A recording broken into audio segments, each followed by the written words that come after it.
नमस्कार, मैं हूं धर्मेंद्र। आप देख रहे हैं ऑनलाइन न्यूज इंडिया। क्या वाकई एकनाथ शिंदे के साथ में खेला हो गया है और क्या वाकई ये सरकार अब महज 10-15 दिन की मेहमान है?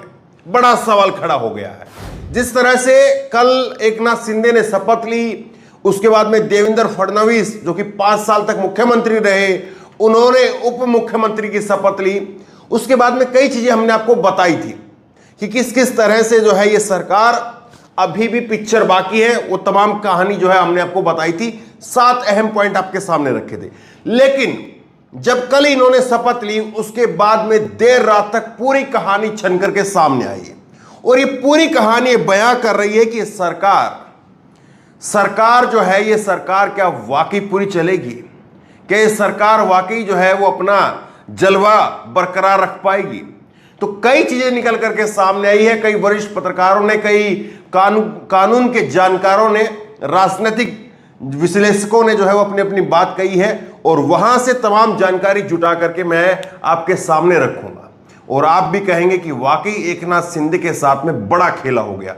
और देवेंद्र फडणवीस को मुख्यमंत्री ना बनाना, एकनाथ शिंदे को मुख्यमंत्री बनाना, ये सोचा समझा बीजेपी का सेंट्रल लेवल से जो है वो एक बड़ा स्टेप है। मैं आपको दिखाता हूं किस तरह से। जो सबसे पहले जो बड़ी निकल करके चीज इस सरकार के लिए सामने आई है वो ये है कि ये सरकार बहुमत की सरकार है। ये जो सरकार है जो बनी है, अभी कल शपथ ली है, ये बहुमत की सरकार है। लेकिन ये सरकार संवैधानिक सरकार नहीं है।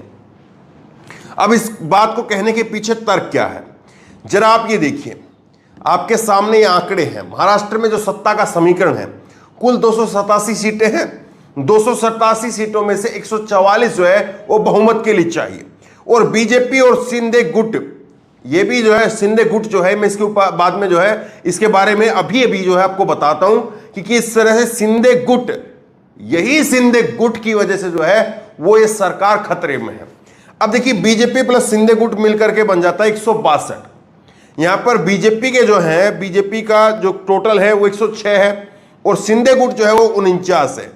ये जो शिवसेना के 39 बागी हैं, 8 निर्दलीय हैं और प्रहार पार्टी के 2 हैं और अन्य 7 मिलाकर के टोटल बनता है 162। नीचे अगर आप देखेंगे तो नीचे देखिए, शिवसेना अब जो उद्धव ठाकरे के पास में है उसके 16 बचे हैं, एनसीपी के 53 बचे हैं और कांग्रेस के 44 है। बाकी जो है वो अन्य है। यानी अब जो बहुमत है वो बहुमत है एकनाथ शिंदे के पास में, देवेंद्र फडणवीस के पास में।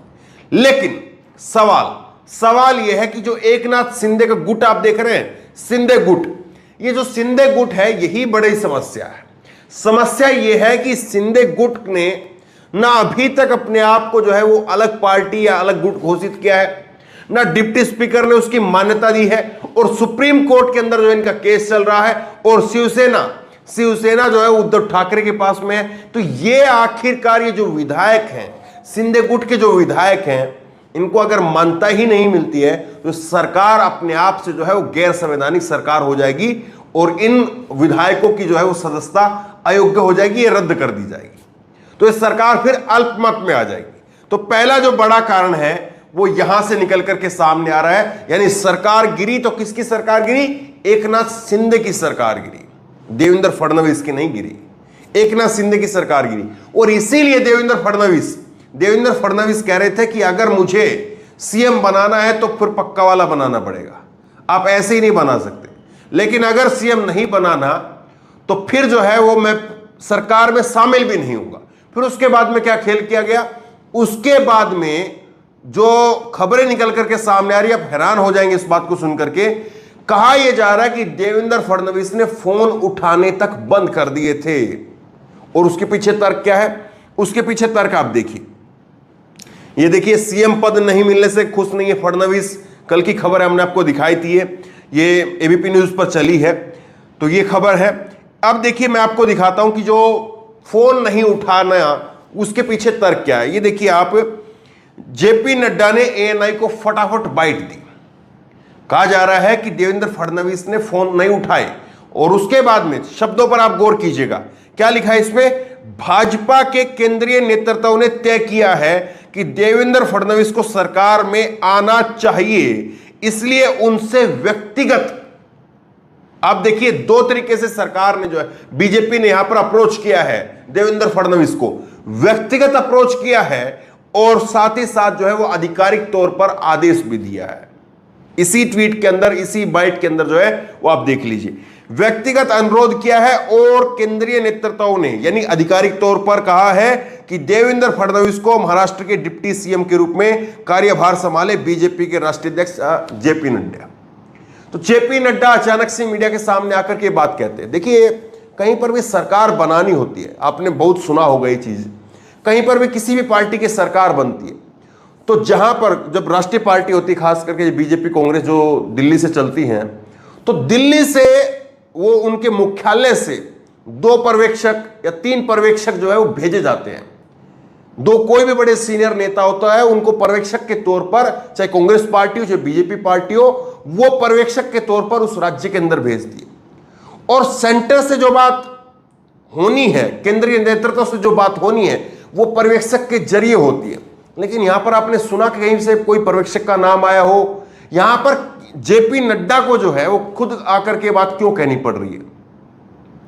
अभी तक आपने जितने भी चुनाव देखे होंगे, जितनी भी सरकारें देखी होंगी, उसमें यही होता है कि भूपेंद्र यादव पर्यवेक्षक बना करके भेजे गए थे और उन्होंने विधायक दल का नेता जो है वो देवेंद्र फडणवीस को चुना, ये कहा जाता है ना। लेकिन इस चुनाव, ये जो पूरा खेल हुआ, इसमें पर्यवेक्षक कौन बनाए गए, पर्यवेक्षक का रोल क्या था, ये पूरी तरह से एक तरह से नदारद रहा। अब देखिए एक चीज मैं और दिखाता हूं। अमित शाह का ट्वीट आता है। अमित शाह 6:58 पर ट्वीट करते हैं। क्या लिखते हैं अमित शाह? भाजपा अध्यक्ष जेपी नड्डा जी के कहने पर, देखिए कैसे मनाया गया देवेंद्र फडणवीस को, और इसके पीछे वजह है, मैं आपको आगे बताऊंगा वजह क्या है। भाजपा अध्यक्ष जेपी नड्डा जी के कहने पर श्री देवेंद्र फडणवीस जी ने बड़ा मन दिखाते हुए, किस तरह से प्रशंसा की गई, बड़ा मन दिखाते हुए महाराष्ट्र राज्य और जनता के हित में सरकार में शामिल होने का निर्णय लिया है। यह निर्णय महाराष्ट्र के प्रति उनकी सच्ची निष्ठा व सेवा भाव को परिचायक है। इसके लिए मैं उन्हें हृदय से बधाई देता हूं। यानी पहले जेपी नड्डा ने ऐलान किया, जेपी नड्डा के बाद में अमित शाह ने ऐलान किया और इतना प्रेशर बना दिया देवेंद्र फडणवीस के ऊपर कि उनको मानना पड़ा। अब देखिए, इस बात को लेकर के 7:33 पर शपथ लेने के बाद में एक ट्वीट आता है देवेंद्र फडणवीस का। क्या लिखते हैं सुनिए जरा। अमित शाह को कोट करते हुए ट्वीट करते हैं, शब्दों का ध्यान दीजिए, सारा खेल, सारी राजनीति केवल शब्दों पर टिकी हुई है। प्रामाणिक कार्यकर्ता के नाते पार्टी के आदेश का मैं पालन करता हूं। जिस पार्टी ने, ध्यान दीजिए इस लाइन पर, जिस पार्टी ने मुझे सर्वोच्च पद पर पहुंचाया उसका आदेश मेरे लिए सर्वप्रिय है। यानी एकनाथ शिंदे ये कह रहे हैं, यहां पर देवेंद्र फडणवीस जो है वो ये कह रहे हैं कि मैं 5 साल तक सर्वोच्च पद यानी मुख्यमंत्री के पद पर रहा, लेकिन मैं फिर भी एकनाथ शिंदे के अंडर जो है वो काम कर रहा हूं। वो केंद्रीय नेतृत्व को जता रहे हैं, बता रहे हैं कि देखिए मेरे साथ में क्या किया जा रहा है। अब मैं आपको खेला समझाता हूं कि खेला है क्या। देखिए यहां पर 2-3 चीजें हैं, मैंने आपके लिए निकाली है।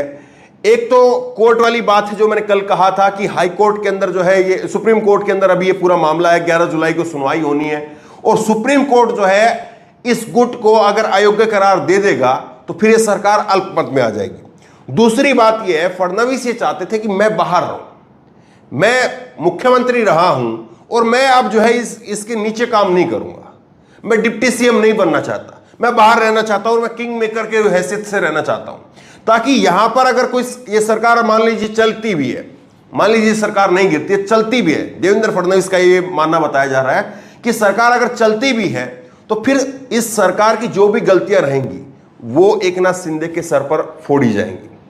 इस सरकार की जितनी भी कमियां रहेंगी सबका ठिकरा एकनाथ शिंदे के सिर पर फोड़ा जाएगा और जब चुनाव होगा तो चुनाव में 2024 के अंदर मेरी वापसी हो जाएगी। तो ये जो है वो देवेंद्र फडणवीस के दिमाग में था, लेकिन चीजें किस तरह से आई और सरकार अगर गिरती है, अगर सरकार अभी गिर जाती है, अभी यानी ये 10-15 दिन में सरकार गिर जाती है, तो फिर देवेंद्र फडणवीस सिंपैथी लेकर के आएंगे। देखिए मैंने हिंदुत्व के लिए यहां पर अपना मुख्यमंत्री पद छोड़ दिया, सब कुछ छोड़ दिया, ये सारी चीजें बताई जाएंगी। लेकिन सवाल यह है कि क्या वाकई जिस तरह से देवेंद्र फडणवीस को पता है, देवेंद्र फडणवीस जो नहीं बनना चाह रहे थे, तो क्या वाकई ये सरकार जो है वो चंद दिनों की मेहमान है और इतना सारा खेला जो है इस सरकार के पीछे छिपा हुआ है, तो क्या इस खेले को सरकार दबा पाएगी या सरकार के साथ में, भाजपा के साथ में, शिंदे के साथ में उल्टा दोबारा से खेला हो जाएगा? बड़ा सवाल है। तो बहरहाल इस वीडियो को, इस खबर को आगे तक पहुंचाइए और महाराष्ट्र की राजनीति को लेकर के, शिंदे के सीएम बनने को लेकर के और फडणवीस के डिप्टी सीएम बनने को लेकर के आपकी राय क्या है? नीचे कमेंट बॉक्स में अपनी राय जरूर दें। इसी तरह की तमाम खबरों के लिए ऑनलाइन न्यूज़ ने सब्सक्राइब करें, साथ में जो बेल आइकन है घंटी उसको जरूर दबाएं ताकि जैसे वीडियो अपलोड करें उसकी नोटिफिकेशन आपको तुरंत मिल सके। धन्यवाद। इस खबर को अभी लाइक करें, शेयर करें, अभी चैनल को सब्सक्राइब करें और घंटी जरूर